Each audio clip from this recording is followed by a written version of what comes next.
Praise God. ಯೇಸು ಕ್ರಿಸ್ತನ ಹೆಸರಿನಲ್ಲಿ ನಿಮ್ಮನ್ನು ನಾನು ವಂದಿಸ್ತಾ ಇದ್ದೇನೆ. ಬನ್ನಿ, ಸ್ವಲ್ಪ ಹೊತ್ತು ನಾವು ದೇವರ ವಾಕ್ಯವನ್ನು ಧ್ಯಾನ ಮಾಡುವ. ಈ ಸಂಜೆ ವೇಳೆಯಲ್ಲಿ ಯೇಸು ಸ್ವಾಮಿ ಹೇಳಿದ, ಯಾರಾದರೂ ಬಾಯಾರಿದ್ದರೆ ಆತನು ನನ್ನ ಬಳಿಗೆ ಬರಲಿ ಮತ್ತು ನನ್ನಿಂದ ಕುಡಿಯಲಿ. ಶಾಸ್ತ್ರದಲ್ಲಿ ಹೇಳಿರುವ ಪ್ರಕಾರ ನಂಬುವರ ಹೊಟ್ಟೆಯ ಒಳಗಿಂದ ಜೀವಕರವಾದ ನೀರಿನ ಹೊಳೆಗಳೇ ಹರಿಯುವವು. Praise God. ನಾವು ನೋಡ್ತೇವೆ 7ನೇ ಅಧ್ಯಾಯ 37-38 ವಚನ. ಓಕೆ, ಹಬ್ಬದ ಮಹಾದಿವಸವಾದ ಕಡೇ ದಿನದಲ್ಲಿ ಯೇಸು ನಿಂತುಕೊಂಡು, ಯಾವನಿಗಾದರೂ ನೀರಡಿಕೆಯಾಗಿದ್ದರೆ ಅವನು ನನ್ನ ಬಳಿಗೆ ಬಂದು ಕುಡಿಯಲಿ. ಶಾಸ್ತ್ರದಲ್ಲಿ ಹೇಳಿರುವ ಪ್ರಕಾರ ನನ್ನ ನಂಬುವರ ಹೊಟ್ಟೆಯ ಒಳಗಿಂದ ಜೀವಕರವಾದ ಹೊಳೆಗಳು ಹರಿಯುವು ಎಂದು ಕೂಗಿ ಹೇಳಿದನು. Praise God. ಇಲ್ಲಿ ಈ ಸ್ವಾಮಿ ಹೇಳುವಂಥದ್ದು, ನನ್ನನ್ನು ನಂಬಿದವರ ಹೊಟ್ಟೆ ಒಳಗಿಂದ, ಎಲ್ಲ ಹೊಟ್ಟೆ ಒಳಗಿಂದ ಅಲ್ಲ, ನನ್ನನ್ನು ನಂಬಿದವರ ಹೊಟ್ಟೆಯ ಒಳಗಿಂದ. ಇದನ್ನು ಆತನು ಕೊಡಲಿಕ್ಕೆ ಇರುವ ಪವಿತ್ರಾತ್ಮ ವರದ ಬಗ್ಗೆ ಮಾತಾಡಿದನು ಅಂತ ದೇವರ ವಾಕ್ಯ ಹೇಳ್ತದೆ. ಆತನು ಕೊಡಲಿಕ್ಕೆ ಇರುವಂಥ ಪವಿತ್ರಾತ್ಮನ ವರದ ಬಗ್ಗೆ. ಯಾಕಂದರೆ ಆತನು ಇನ್ನೂ ಮಹಿಮೆಯ ಪದವಿಗೆ ಏರಿ ಹೋಗಲಿಲ್ಲ ಅಂತ ವಾಕ್ಯ ಹೇಳ್ತದೆ. 39ನೇ ವಚನದಲ್ಲಿ ನಾವು ಓದಿದರೆ ನಮಗೆ ಸಿಗ್ತದೆ 39. ಇದನ್ನು ಯೇಸು ತನ್ನ ನಂಬಿದವರು ಹೊಂದಲಿರುವ ಪವಿತ್ರಾತ್ಮ ವರವನ್ನು ಕುರಿತು ಹೇಳಿದನು. ಆತನು ಇನ್ನೂ ತನ್ನ ಮಹಿಮೆಯ ಪದವಿಯನ್ನು ಹೊಂದದೇ ಇದ್ದ ಕಾರಣ ಪವಿತ್ರಾತ್ಮ ವರವು ಇನ್ನೂ ಬಂದಿದ್ದಿಲ್ಲ. ಓಕೆ, ಈ ವಚನವನ್ನು ಓದುವಾಗ ನಮಗೆ ಅನ್ನಿಸ್ತದೆ, ಪವಿತ್ರಾತ್ಮ ವರವು ಇನ್ನೂ ಬರಲಿಲ್ವಾ? ಆಗ ಯಾವಾಗ ಯೇಸು ಸ್ವಾಮಿ ಮಹಿಮೆಯ ಪದವಿಯನ್ನು ಹೊಂದಿದ? ಇದನ್ನು ಯೇಸು ಸ್ವಾಮಿ ಶಿಲುಬೆಗೆ ಹೋಗುವ ಮುಂಚೆ ಮಾತಾಡಿತು. ಬಟ್ ಯಾವಾಗ ಆತನು ಶಿಲುಬೆಗೆ ಹೋದ, ಹೂಣಲ್ಪಟ್ಟ, ಆ ಮಹಾ ಪದವಿಗೆ ಆತನು ಸೇರಿದ, ಆ ಪದವಿಯನ್ನು ಆತನು ಹೊಂದಿದ. ನಾವು ನೋಡ್ಲಿಕ್ಕೆ ಹೋದರೆ ನಮಗೆ ಸಿಗ್ತದೆ ಆಕ್ಟ್ ಆಫ್ ಅಪೋಸ್ಟಲ್ 2:33. ಓಕೆ, ಆತನು ದೇವರ ಬಲಗೈಯಿಂದ ಉನ್ನತ ಸ್ಥಾನಕ್ಕೆ ಏರಿಸಲ್ಪಟ್ಟು ವಾಗ್ದಾನವಾಗಿದ್ದ ಪವಿತ್ರಾತ್ಮವರವನ್ನು ತಂದೆಯಿಂದ ಹೊಂದಿ ನೀವು ನೋಡಿ ಕೇಳುವುದನ್ನು ಸುರಿಸಿದ್ದಾನೆ. Praise God. ಇದು ಶಿಲುಬೆಗೆ ಹೋದ ನಂತರ ಇದನ್ನು ಪೇತ್ರನು ಇಲ್ಲಿ ಪ್ರೀಚ್ ಮಾಡುವುದು ನಾವು ಕೇಳ್ತೇವೆ. ಇಲ್ಲಿ ಪೇತ್ರನು ಪ್ರೀಚ್ ಮಾಡುವಂಥದ್ದು ಶಿಲುಬೆಗೆ ಹೋಗಿ ಪಂಚಾಶತಮ ದಿವಸ ಪವಿತ್ರಾತ್ಮ ವರವು ಅವರ ಮೇಲೆ ಇಳಿದು ಬಂದಾಗ, ಇಲ್ಲಿ ಪೇತ್ರನ ಫಸ್ಟ್ ಪ್ರಸಂಗ ಆತನು ಪ್ರೀಚ್ ಮಾಡ್ತಾನೆ. 33ನೇ ಅಧ್ಯಾಯದಲ್ಲಿ 30ನೇ ವಚನದಲ್ಲಿ ಓದಿ ನಮಗೆ ಸಿಗ್ತದೆ. 30ನೇ ವಚನ, ಅವನು ಪ್ರವಾದಿಯಾಗಿದ್ದು. ಓಕೆ, 31ರಿಂದ ಓದುವ. 31, ಮುಂದಾಗುವುದನ್ನು ಕಂಡು ಕ್ರಿಸ್ತನ ಪುನರುತ್ಥಾನವನ್ನೇ ಕುರಿತು ಆತನು ಪಾತಾಳದಲ್ಲಿ ಬಿಡಲ್ಪಡಲಿಲ್ಲವೆಂತಲೂ ಆತನ ಶರೀರವು ಕೊಳೆಯುವ ಅವಸ್ಥೆಯನ್ನು ಅನುಭವಿಸುವುದಿಲ್ಲವೆಂತಲೂ ಹೇಳಿದನು. ಯಾರು? ದಾವೀದನು ಹೇಳಿತು. ಓಕೆ, ಈ ಯೇಸುವನ್ನೇ ದೇವರು ಎಬ್ಬಿಸಿದನು, ಇದಕ್ಕೆ ನಾವೆಲ್ಲರೂ ಸಾಕ್ಷಿಗಳಾಗಿದ್ದೇವೆ. 33ನೇ ವಚನ, ಆತನು ದೇವರ ಬಲಗೈಯಿಂದ ಉನ್ನತ ಸ್ಥಾನಕ್ಕೆ ಏರಿಸಲ್ಪಟ್ಟು ವಾಗ್ದಾನವಾಗಿದ್ದ ಪವಿತ್ರಾತ್ಮ ವರವನ್ನು ತಂದೆಯಿಂದ ಹೊಂದಿ ನೀವು ನೋಡಿ ಕೇಳುವುದನ್ನು ಸುರಿಸಿದ್ದಾನೆ. ದಾವೀದನು ಆಕಾಶಕ್ಕೆ ಏರಿ ಹೋಗಲಿಲ್ಲವಲ್ಲ, ತಾನೇ ಹೇಳುವ ಮಾತೇನೆಂದರೆ, ನಾನು ನಿನ್ನ ವಿರೋಧಿಗಳನ್ನು ನಿನ್ನ ಪಾದಗಳಿಗೆ ಪೀಠವಾಗಿ ಮಾಡುವ ತನಕ ನನ್ನ ಬಲಗಡೆಯಲ್ಲಿ ಕೂತುಕೊಂಡಿರು ಎಂದು ಕರ್ತನು ನನ್ನ ಒಡೆಯನಿಗೆ ನುಡಿದನು ಎಂಬುದೇ. Praise God. ಡೇವಿಡ್ 110ನೇ ಕೀರ್ತನೆಯಲ್ಲಿ ನಾವು ಓದಿದರೆ ನಮಗೆ ಸಿಗ್ತದೆ. The same Psalms 110 verse. ಕೀರ್ತನೆ 110. ಯೆಹೋವನು ನನ್ನ ಒಡೆಯನಿಗೆ, ನಾನು ನಿನ್ನ ವಿರೋಧಿಗಳನ್ನು ನಿನಗೆ ಪಾದಪೀಠವಾಗಿ ಮಾಡುವ ತನಕ ನನ್ನ ಬಲಗಡೆಯಲ್ಲಿ ಕೂತುಕೊಂಡು ಇರು ಎಂದು ನುಡಿದನು. ಯೆಹೋವನು ನನ್ನ ಒಡೆಯನಿಗೆ. ಇಲ್ಲಿ ದಾವೀದನು ಇದೇ ವಚನ, ಪೇತ್ರನು ಇದೇ ವಚನ, ಕರ್ತನು ನನ್ನ ಒಡೆಯನಿಗೆ ಅಂತ ಹೇಳ್ತಾನೆ. ಕರ್ತನು ನನ್ನ ಒಡೆಯ ಅಂತ ಹೇಳಿದ್ರೆ ಜೀಸಸ್. ಓಕೆ, ಈ ವರ್ಡ್ ನಾವು ನೋಡ್ತೇವೆ ದಾವೀದನು ಹೇಳಿದ್ದು, ಯೇಸು ಸ್ವಾಮಿ ಶಿಲುಬೆಗೆ ಹೋಗುವ ಮುಂಚೆ ಹೇಳಿದ್ದು, ಈ ಎಲ್ಲ ಮಾತು ಅದು ನೆರವೇರಿತು. Praise God. ಇವತ್ತು ನೀವು ಯೇಸುವನ್ನು ನಂಬಿದ್ದೀರಿ. ಯೇಸು ಕ್ರಿಸ್ತನು ಕಲ್ವಾರಿ ಕ್ರೂಜೆಯಲ್ಲಿ ನಿಮಗೋಸ್ಕರ ಆತನು ಪ್ರಾಣವನ್ನು ಕೊಟ್ಟಿದ್ದಾನೆ, ನಿಮಗೋಸ್ಕರ ಆತನು ಸತ್ತಿದ್ದಾನೆ, ನಿಮಗೋಸ್ಕರ ಆತನು ಹೂಣಲ್ಪಟ್ಟಿದ್ದಾನೆ, ನಿಮಗೋಸ್ಕರ ಆತನು ಸತ್ತವರ ಒಳಗಿಂದ ಪುನರುತ್ಥನಾಗಿದ್ದಾನೆ. ಇದನ್ನು ನೀವು ನಂಬಿದ್ದೀರಿ. ನಂಬಿದವನು ರಕ್ಷಣೆಯನ್ನು ಹೊಂದಿದ್ದಾನೆ, ನಂಬಿದವನು ಮರಣದಿಂದ ಪಾರಾಗಿ ಜೀವಕ್ಕೆ ಸೇರಿದ್ದಾನೆ, ನಂಬಿದವನು ನಿತ್ಯ ಜೀವವನ್ನು ಹೊಂದಿದ್ದಾನೆ, ನಂಬಿದವನು ಪವಿತ್ರಾತ್ಮ ವರವನ್ನು ಕೂಡ ಹೊಂದಿದ್ದಾನೆ. ನನ್ನ ನಂಬುವವರ ಹೊಟ್ಟೆಯ ಒಳಗಿಂದ ಜೀವಕರವಾದ ಹೊಳೆಗಳು ಹರಿಯುತ್ತವೆ. Praise God. ಪ್ರೇರೆ, ನಿಮ್ಮ ಒಳಗೆ ಉಂಡು ದೇವರು ನದಿ ಇಟ್ಟಿದ್ದಾನೆ, ಅದು ಅನೇಕರಿಗೋಸ್ಕರ ಹರಿಬೇಕಂತ ದೇವರು ಇಟ್ಟಿದ್ದಾನೆ. Praise God. ನೀವು ನಂಬುತ್ತಾ ಇದ್ದೀರಿ. ಯಾವಾಗ ನೀವು ನಂಬುತ್ತೀರಿ ನಿಮ್ಮ ಒಳಗೆ ಪವಿತ್ರಾತ್ಮನು ಇದ್ದಾನಂತ. ಓಕೆ, ಪವಿತ್ರಾತ್ಮ ನಿಮ್ಮ ಒಳಗೆ 24/7 ಆತನು ವಾಸ ಮಾಡ್ತಾ ಇದ್ದಾನೆ. ನಾವು ಫೀಲಿಂಗಲ್ಲಿ ಜೀವಿಸುವವರಲ್ಲ, ನಾವು ನಂಬಿಕೆಯಲ್ಲಿ ಜೀವಿಸುವವರು. ನಂಬುವುದು ದೇವರ ವಾಕ್ಯದಲ್ಲಿ ಏನು ಬರೆಯಲ್ಪಟ್ಟಿದೆ. That's so true.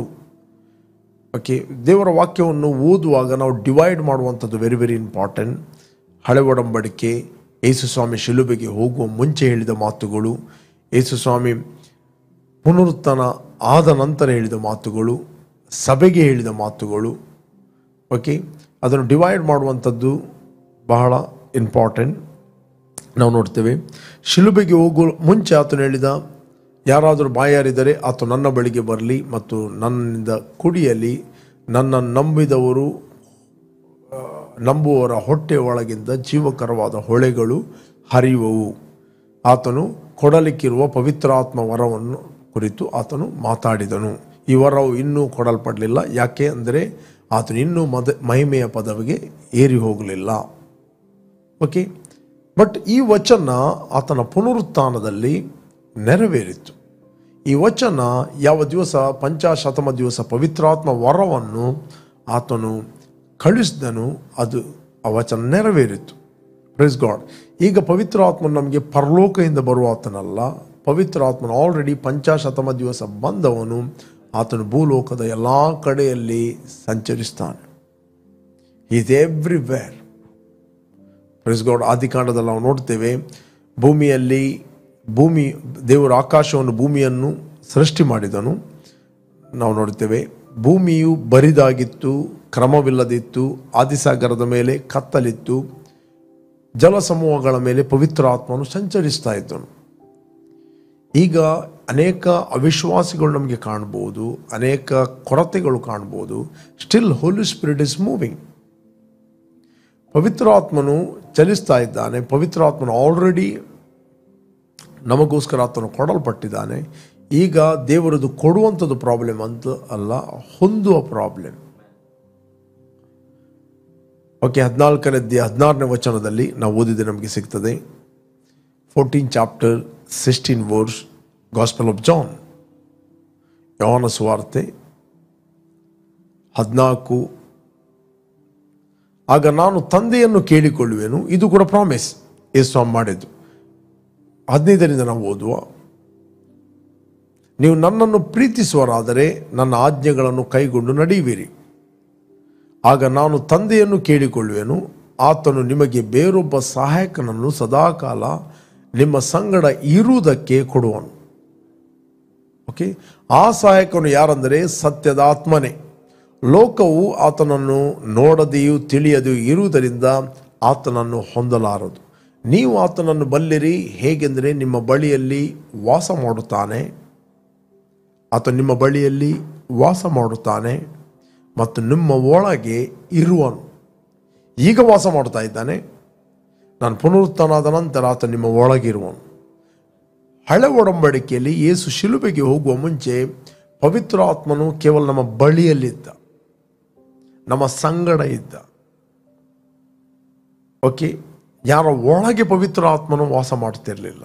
ಯಾಕಂದರೆ ಪ್ರತಿಯೊಬ್ಬ ವ್ಯಕ್ತಿ ಆದಾಮನ ಸಂಬಂಧ ಇದ್ದ, ಆತನು ಪಾಪಿಯಾಗಿದ್ದ, ಪಾಪಿಗಳ ಒಳಗೆ ಪವಿತ್ರಾತ್ಮನು ವಾಸ ಮಾಡೋದಿಲ್ಲ. ಬಟ್ ಯೇಸು ಸ್ವಾಮಿ ಪ್ರಾಮಿಸ್ ಮಾಡಿದ್ದ, ಆತನು ಈಗ ನಿಮ್ಮ ಬಳಿಯಲ್ಲಿ ವಾಸ ಮಾಡುತ್ತಾನೆ ಮತ್ತು ನಿಮ್ಮ ಒಳಗೆ ಇರುವನು.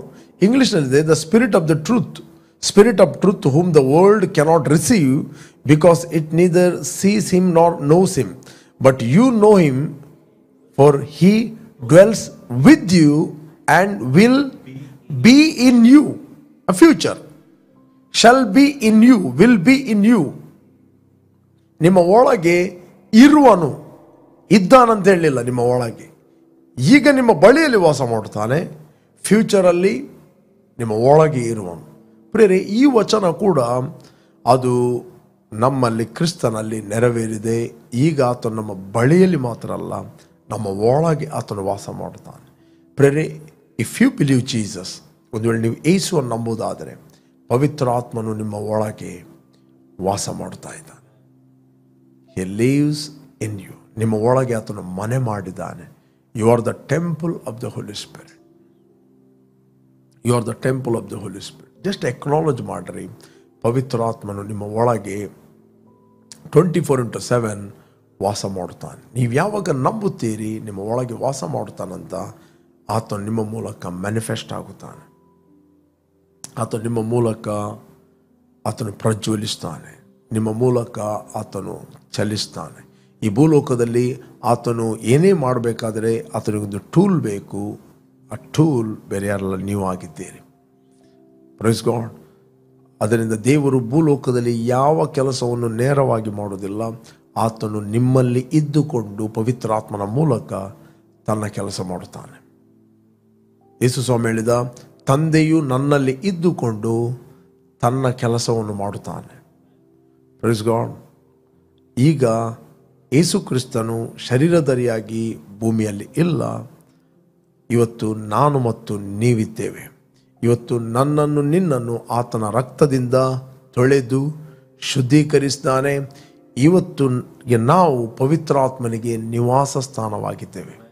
ಆತನು ನಮ್ಮಲ್ಲಿ ಇದ್ದುಕೊಂಡು ತನ್ನ ಕೆಲಸವನ್ನು ಮಾಡುತ್ತಾನೆ. ಇಫ್ ಯು ಬಿಲೀವ್, ನಿಮ್ಮಲ್ಲಿ ಇದ್ದುಕೊಂಡು ನಿಮ್ಮ ಕುಟುಂಬದಲ್ಲಿ ಕೆಲಸ ಮಾಡುತ್ತಾನೆ, ನಿಮ್ಮ ಮನೆಯಲ್ಲಿ ಕೆಲಸ ಮಾಡುತ್ತಾನೆ, ನಿಮ್ಮ ಊರಲ್ಲಿ ಕೆಲಸ ಮಾಡುತ್ತಾನೆ, ನಿಮ್ಮ ನೇಷನ್ ಯಾವ ಕಂಟ್ರಿಯಲ್ಲಿದ್ದೀರಿ ಅಲ್ಲಿ ನಿಮ್ಮ ಮೂಲಕ ಕೆಲಸ ಮಾಡುತ್ತಾನೆ. He is moving in and through you. There is a grace of God. ಇದು ದೇವರ ಕೃಪೆಯಾಗಿದೆ. ನಾವು ಏನೋ ಮಾಡಿಕೊಂಡು ಪವಿತ್ರಾತ್ಮ ವರವನ್ನು ಹೊಂದಿದ್ದಲ್ಲ.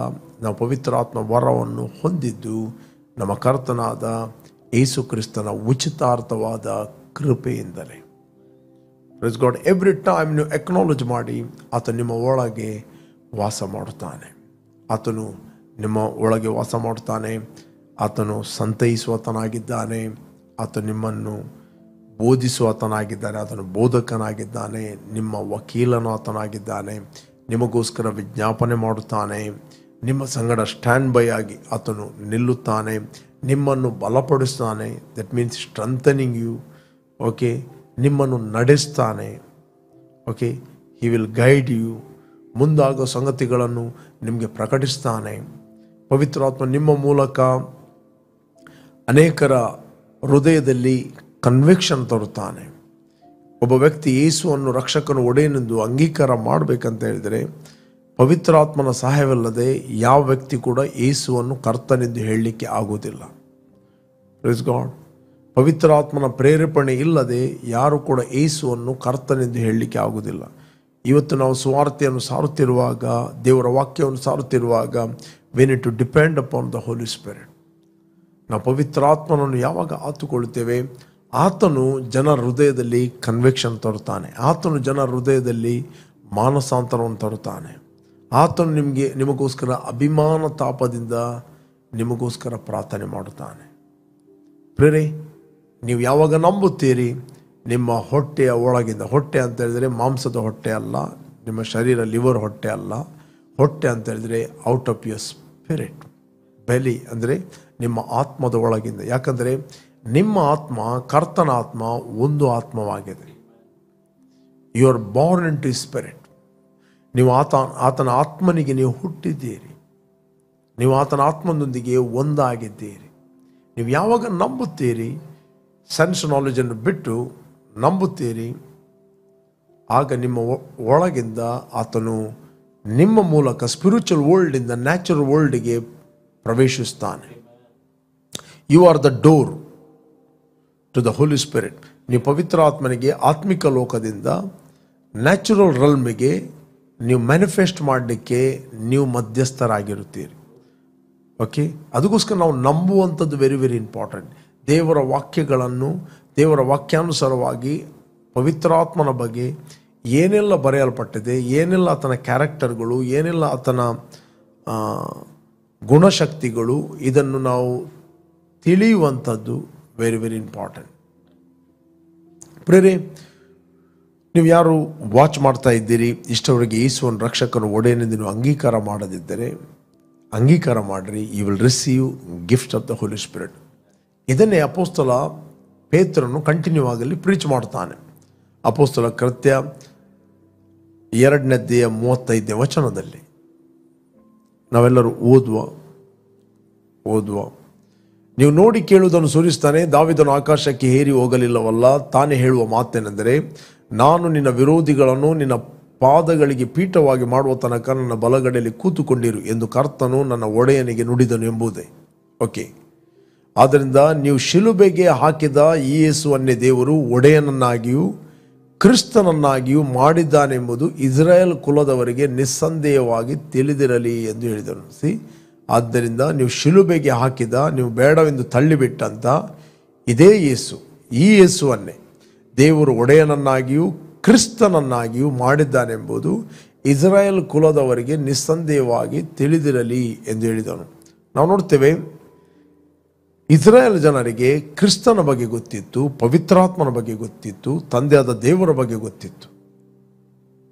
ಬಟ್ ಆ ಶಿಲುಬೆಗೆ ಹಾಕಿದ, ಅಂದರೆ ಯೋಸೇಫನ ಮಗನಾದ ಈ ಯೇಸುವನ್ನು ಕ್ರಿಸ್ತನೆಂದು ಅವರು ಒಪ್ಪಲಿಕ್ಕೆ ರೆಡಿ ಇರಲಿಲ್ಲ. Praise God. ಅದಕ್ಕೋಸ್ಕರ ಯೇಸು ಸ್ವಾಮಿ ಇಲ್ಲಿ ಪೇತ್ರನು ಏನು ಮಾಡ್ತಾ ಇದ್ದಾನೆ, ಯೇಸುವಿನ ಹೆಸರನ್ನು ಒತ್ತಿ ಒತ್ತಿ ಹೇಳ್ತಾನೆ ಇಲ್ಲಿ. ಆದ್ದರಿಂದ ನೀವು ಶಿಲುಬೆಗೆ ಹಾಕಿದ ಈ ಯೇಸುವನ್ನೇ ದೇವರು ಒಡೆಯನನ್ನಾಗಿಯೂ ಕ್ರಿಸ್ತನನ್ನಾಗಿಯೂ ಮಾಡಿದ್ದಾನೆಂಬುದು ಇಸ್ರಾಯೇಲ್ ಕುಲದವರಿಗೆ ಎಲ್ಲ ನಿಸ್ಸಂದೇಹವಾಗಿ ತಿಳಿದಿರಲಿ ಎಂದು ಹೇಳಿದನು. ನೆಕ್ಸ್ಟ್ 37ನೇ ವಚನ. ಇದನ್ನು ಅವರು ಕೇಳಿ ಹೃದಯದಲ್ಲಿ ಅಲುಗು ನೆಟ್ಟಂತಾಗಿ, ಅಂದರೆ ಕನ್ವಿಕ್ಷನ್ ಅವರಿಗೆ ಉಂಟಾಯಿತು. ಅಲುಗು ನೆಟ್ಟಂತಾಯಿತು ಅಂತ ಹೇಳಿದ್ರೆ ಪವಿತ್ರ ಆತ್ಮನ ಅವರ ಒಳಗೆ ಕನ್ವಿಕ್ಷನ್ ತಂದ, ಅರಿವು ತಂದ. ನಾವು ಪಾಪಿಗಳು ಎಂಬ ಅರಿವು ಅವರಿಗೆ ಉಂಟಾಯಿತು. ಅದಕ್ಕೋಸ್ಕರ ಯೇಸುಸ್ವಾಮಿ ಒಂದು ಮಾತನ್ನು ಹೇಳಿದ, ನಾನು ಕಣ್ಣಿದ್ದವರಿಗೆ ಕುರುಡರನ್ನಾಗಿ ಮಾಡಲಿಕ್ಕೆ ಬಂದೇನೆ, ಕುರುಡರಿಗೆ ಕಣ್ಣು ಕೊಡಲಿಕ್ಕೆ ಬಂದಿದ್ದೇನೆ. ನಾವೇನು ಕುರುಡರು ಎಂದು ಫರಿಸಾಯರು ಕೇಳ್ತಾರೆ. ಅದಕ್ಕೆ ಯೇಸುಸ್ವಾಮಿ ಹೇಳಿದ, ನೀವು ಕುರುಡರಾಗಿದ್ದರೆ ಒಳ್ಳೆದಿತ್ತು, ನಮಗೆ ಕಾಣ್ತದೆ ಅಂತ ಹೇಳ್ತೀರಲ್ಲ, ಆದ್ದರಿಂದ ನೀವು ಇನ್ನೂ ನಿಮ್ಮ ಪಾಪದಲ್ಲಿದ್ದೀರಿ. ನಮಗೆಲ್ಲ ಗೊತ್ತಿದೆ, ಕಾಣ್ತದೆ. ಅವರು ಪಾಪಿಗಳಂತ ಒಪ್ಪಲಿಕ್ಕೆ ರೆಡಿ ಇರಲಿಲ್ಲ ಇಸ್ರಾಯೇಲ್ ಜನರು. ಯಾವಾಗ ಪೇತ್ರನು ಪ್ರೀಚ್ ಮಾಡಿದ, ಇದನ್ನು ಅವರು ಕೇಳಿ ಹೃದಯದಲ್ಲಿ ಅಲುಗು ನೆಟ್ಟಂತಾಗಿ ಪೇತ್ರನನ್ನು, ಉಳಿದ ಅಪೊಸ್ತಲರನ್ನು, ಸಹೋದರರೇ ನಾವೇನು ಮಾಡಬೇಕೆಂದು ಕೇಳಲು. ಈಗ ನಮಗೆ ಸೊಲ್ಯೂಷನ್ ಬೇಕು. What is a solution? ನಮಗೆ ಈಗ ಪರಿಹಾರ ಬೇಕು. ಏನು ಮಾಡೋದು ಈಗ? Solution is Jesus. ಅಲ್ಲಿ ಮುಂದೆ ಬರೆಯಲ್ಪಟ್ಟಿದೆ 8ನೇ ವಚನ, 38ನೇ ವಚನ, ಆಕ್ಟ್ ಆಫ್ ಅಪೊಸ್ತಲರ್ 2:38. ಪೇತ್ರನವರಿಗೆ ನಿಮ್ಮ ಪಾಪಗಳು ಪರಿಹಾರವಾಗುವುದಕ್ಕಾಗಿ ನಿಮ್ಮಲ್ಲಿ ಪ್ರತಿಯೊಬ್ಬನು, ಮಾರ್ಕ್ ದಿಸ್ ವರ್ಡ್, ಪೇತ್ರನು ಅವರಿಗೆ ನಿಮ್ಮ ಪಾಪಗಳು ಪರಿಹಾರವಾಗುವುದಕ್ಕಾಗಿ ನಿಮ್ಮಲ್ಲಿ ಕುಟುಂಬಕ್ಕೆ ಒಬ್ಬನಂತ ಹೇಳಲಿಲ್ಲ. ಓಕೆ, ಕುಟುಂಬಕ್ಕೆ ಒಬ್ಬನಂತ ಹೇಳಲಿಲ್ಲ. ಪ್ರತಿಯೊಬ್ಬನು, every one of you. Okay, ಪ್ರತಿಯೊಬ್ಬರು ದೇವರ ಕಡೆಗೆ ತಿರುಗಿಕೊಂಡು ಯೇಸು ಕ್ರಿಸ್ತನ ಹೆಸರಿನ ಮೇಲೆ ದೀಕ್ಷಾಸ್ನಾನ ಮಾಡಿಸಿಕೊಳ್ಳಿರಿ. ಆಗ ನೀವು ಪವಿತ್ರ ಆತ್ಮ ದಾನವನ್ನು ಹೊಂದುವಿರಿ. You will receive gift of the Holy Spirit. ದೇವರ ಕಡೆಗೆ ತಿರುಗಿರಿ, ಕರ್ತನಾದ ಯೇಸು ಕ್ರಿಸ್ತನ ಹೆಸರಿನಲ್ಲಿ ದೀಕ್ಷಾಸ್ನಾನ ಮಾಡಿರಿ. ಆಗ ನೀವು ಪವಿತ್ರಾತ್ಮನ ದಾನವನ್ನು ಹೊಂದುವಿರಿ. You will receive the gift of the Holy Spirit. Praise God. ಹೊಂದುವಿರಿ. ಇಲ್ಲಿ ತಂದೆಯಾದ ದೇವರು ಕೂಡ ಬಂತು. ನಾವು ನೋಡ್ತೀವಿ ಕರ್ತನಾದ ಯೇಸು ಕ್ರಿಸ್ತನು, ಪವಿತ್ರಾತ್ಮನು ಕೂಡ ಬಂತು. ನಾವು ನೋಡ್ತೀವಿ ದೇವರ ಕಡೆಗೆ ತಿರುಗಿಕೊಳ್ಳಿರಿ, ಕರ್ತನಾದ ಯೇಸು ಕ್ರಿಸ್ತನ ಹೆಸರಿನ ಮೇಲೆ ದೀಕ್ಷಾಸ್ನಾನ ಮಾಡಿಸಿಕೊಳ್ಳಿರಿ, ಆಗ ನೀವು ಪವಿತ್ರಾತ್ಮ ದಾನವನ್ನು ಹೊಂದುವಿರಿ. ಪ್ರಿಯರೇ, ಈ ವಚನ 2000 ವರ್ಷಗಳ ಹಿಂದೆ ಮಾತ್ರ ಅಲ್ಲ, ಈಗ ಸಹ ಅದೇ ವಚನ. The same Holy Spirit. ಯಾವ ಪವಿತ್ರಾತ್ಮನನ್ನು ಪೇತ್ರನು ಹೊಂದಿದನೋ, ಯಾವ ಪವಿತ್ರಾತ್ಮನನ್ನು ಅಪೊಸ್ತಲರು ಹೊಂದಿದರು, ಯಾವ ಪವಿತ್ರಾತ್ಮನನ್ನು 3000 ಜನ ಅದೇ ದಿವಸ ನಂಬಿಕೊಂಡು ದೀಕ್ಷಾಸ್ನಾನ ಮಾಡಿ ಹೊಂದಿದರು, ಅದೇ ಪವಿತ್ರಾತ್ಮ ಈಗಲೂ ಕೂಡ ಇದ್ದಾನೆ. Praise God. ಹೊಂದುವಿರಿ. ನೀವು ಹೊಂದದಿದ್ದರೆ ಇವತ್ತು ಹೊಂದಿರಿ. Just receive it. ಓಕೆ, 39ನೇ ವಚನ. ಆಗ ಆ ವಾಗ್ದಾನವು ನಿಮಗೂ ನಿಮ್ಮ ಮಕ್ಕಳಿಗೂ ದೂರವಾಗಿರುವವರೆಲ್ಲರಿಗೂ ಅಂತೂ ನಮ್ಮ ದೇವರಾಗಿರುವ ಕರ್ತನು ತನ್ನ ಕಡೆಗೆ ಕರೆಯುವವರೆಲ್ಲರಿಗೂ ಮಾಡೋಣವಾಗಿದೆ ಎಂದು ಹೇಳಿದನು. ಈ ವಾಗ್ದಾನ ಎಲ್ಲರಿಗೆ, ನಿಮಗೂ ನಿಮ್ಮ ಮಕ್ಕಳಿಗೂ ದೂರವಾಗಿರುವವರೆಲ್ಲರಿಗೂ ಅಂತೂ ನಮ್ಮ ದೇವರಾಗಿರುವ ಕರ್ತನು ತನ್ನ ಕಡೆಗೆ ಕರೆಯುವವರೆಲ್ಲರಿಗೂ ಮಾಡೋಣವಾಗಿದೆ ಎಂದು ಹೇಳಿದನು. ನೆಕ್ಸ್ಟ್, ಬೇರೆ ಅನೇಕವಾದ ಮಾತುಗಳಿಂದ ಅವನು ಖಂಡಿತವಾಗಿ ಸಾಕ್ಷಿ ನುಡಿದು ವಕ್ರ ಬುದ್ಧಿಯುಳ್ಳ ಈ ಸಂತತಿಯವರಿಂದ ತಪ್ಪಿಸಿಕೊಳ್ಳಿರಿ ಎಂದು ಅವರನ್ನು ಎಚ್ಚರಿಸಿದನು. ಅವನ ಮಾತಿಗೆ ಒಪ್ಪಿಕೊಂಡವರು, ಯಾರ ಮಾತಿಗೆ? ಪೇತ್ರನ ಮಾತಿಗೆ ಒಪ್ಪಿಕೊಂಡವರು. Yes, we agree with you. ಎಲ್ಲರೂ ಒಪ್ಪಬೇಕಾಗಿಲ್ಲ. ಅನೇಕರು ಕ್ರಿಟಿಸೈಸ್ ಮಾಡ್ಬೋದು, ತಮಾಷೆ ಮಾಡ್ಬೋದು. ಅದಕ್ಕೆ ಎಲ್ಲಿ ಹೇಳಿದೆ, ವಕ್ರ ಬುದ್ಧಿಯುಳ್ಳವರ ಸಂತತಿಯಿಂದ ತಪ್ಪಿಸಿಕೊಳ್ಳಿರಿ ಅಂತ. ಅವನ ಮಾತಿಗೆ ಒಪ್ಪಿಕೊಂಡವರು ದೀಕ್ಷಾಸ್ನಾನ ಮಾಡಿಕೊಂಡರು. ಆ ದಿವಸ ಸುಮಾರು 3000 ಜನರು ಅವರಲ್ಲಿ ಸೇರಿದರು. ನೆಕ್ಸ್ಟ್, ಕ್ರಿಸ್ತನನ್ನು ಸೇರಿ ಆಯಿತು, 3000 ಜನ ಅವರಲ್ಲಿ ಸೇರಿದರು. ಯಾರು ಎಲ್ಲಿ ಸೇರಿದರು? ಅಪೊಸ್ತಲರಲ್ಲಿ ಸೇರಿದರು, ಫೆಲೋಶಿಪ್ಗೆ ಸೇರಿದರು. ಅವರು ದೀಕ್ಷಾಸ್ಥಾನ ತೆಗೆದುಕೊಂಡು ಓಡಲಿಲ್ಲ ಆಚೆಚೆ. ರೈಟ್? ದ ಬೈಬಲ್ ಹೇಳ್ತದೆ ಅವರು ಸೇರಿದರು ಅಂತ ವಾಕ್ಯ ಹೇಳ್ತದೆ. ಅವರು ಅಪೊಸ್ತಲರಲ್ಲಿ ಸೇರಿದರು. You need a fellowship.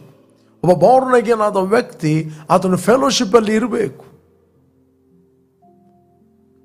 Okay, ಇವರು ಯಾರು? ಸೇರಿದವರು 4 ಕೆಲಸಗಳನ್ನು ಮಾಡಿದರು. ಅಪೊಸ್ತಲರ ಬೋಧನೆಯನ್ನು ಕೇಳುವುದರಲ್ಲಿಯೂ, ನಂಬರ್ 1, ಸಹೋದರ ಅನ್ಯೋನ್ಯತೆಯಲ್ಲಿಯೂ, ರೊಟ್ಟಿ ಮುರಿಯುವುದರಲ್ಲಿಯೂ, ಪ್ರಾರ್ಥನೆಗಳಲ್ಲಿಯೂ ನಿರತರಾಗಿದ್ದರು. 4 ಸಂಗತಿಗಳು. ಇವರು ಸೇರಿದವರು ಅಪೊಸ್ತಲರ ಬೋಧನೆಯನ್ನು ಕೇಳುವುದರಲ್ಲಿ, ಸಹೋದರ ಅನ್ಯೋನ್ಯತೆಯಲ್ಲಿ, ದ ಫೆಲೋಶಿಪ್. ಯಾವ ವ್ಯಕ್ತಿ ಬೋಧನೆ ಸರಿ ಕೇಳುವುದಿಲ್ಲ, ಅವನ ಅನ್ಯೋನ್ಯತೆಯಲ್ಲಿ ಇರುವುದಿಲ್ಲ, ಅವನು ದ್ವೇಷದಲ್ಲಿ ಇರುತ್ತಾನೆ. ಅನ್ಯೋನ್ಯತೆ ಮಾಡಲಿಕ್ಕೆ ಅವನಿಗೆ ಮನಸ್ಸು ಇರುವುದಿಲ್ಲ. ಓಕೆ, ರೊಟ್ಟಿ ಮುರಿಯುವುದರಲ್ಲಿಯೂ ಪ್ರಾರ್ಥನೆಗಳಲ್ಲಿಯೂ ನಿರತರಾಗಿದ್ದರು. This the Bible principle. ಇದನ್ನು ಇವರು ಮಾಡ್ತಾ ಇದ್ದರು. ಯಾಕಂತ ಹೇಳಿದ್ರೆ, ನಾವು ಫೆಲೋಶಿಪ್ ಆಗಿ ಸೇರುವಂಥದ್ದು ಕ್ರಿಸ್ತನ ಬರೋಣ ಬಹಳ ಹತ್ತಿರವಿದೆ. ಇದನ್ನು ನಾವು ಮಾಡ್ತಾ ಇದ್ದೇವೆ. ನಿರಂತರವಾಗಿ ಮಾಡಿರಿ. Love one another, forgive one another. ಅನ್ಯೋನ್ಯತೆ ಯಾವಾಗ ಇರ್ತದೆ ಅಂತ ಹೇಳಿದ್ರೆ, ನಾವು ಒಬ್ಬರನ್ನೊಬ್ಬರು ಪ್ರೀತಿ ಮಾಡಿದಾಗ, ಒಬ್ಬರನ್ನೊಬ್ಬರು ಕ್ಷಮಿಸುವಂಥ ಗುಣ ಇದ್ದಾಗ, ಆಗ ಮಾತ್ರ ದೇವರ ಪ್ರೀತಿ ನಮ್ಮ ಒಳಗಿಂದ ಹುಟ್ಟಿ ಹರಿಯುತ್ತದೆ. ಒಂದು ವೇಳೆ ಪ್ರೀತಿಯಲ್ಲಿ ನಾವು ನಡೆಯುವುದಿಲ್ಲ ಅಂತ ಹೇಳಿದರೆ, ಸೈತಾನನು ಕಹಿ ಭಾವನೆಯನ್ನಾಗ್ತಾನೆ. ಬಿಟರ್ನೆಸ್, ದ್ವೇಷ. ಓಕೆ, ದ್ವೇಷ, ಅನ್ಫರ್ಗ್ಯೂನೆಸ್ ಕಡೆಗೆ ಬರುವಂಥದ್ದು. ಅದರ ಹಿಂದೆ ಸಿಕ್ನೆಸ್ಗಳು, ವ್ಯಾಧಿಗಳು. ಫ್ರೆಂಡ್, ನಾನು ನಿಮ್ಗೆ ಎನ್ಕರೇಜ್ ಮಾಡ್ತೇನೆ, ಯಾರು ನೀವು ಯೇಸುವಿನ ರಕ್ಷಕನ ಒಡನೆ ಅಂಗೀಕಾರ ಮಾಡಲಿಲ್ಲ, ಅಂಗೀಕಾರ ಮಾಡಿರಿ.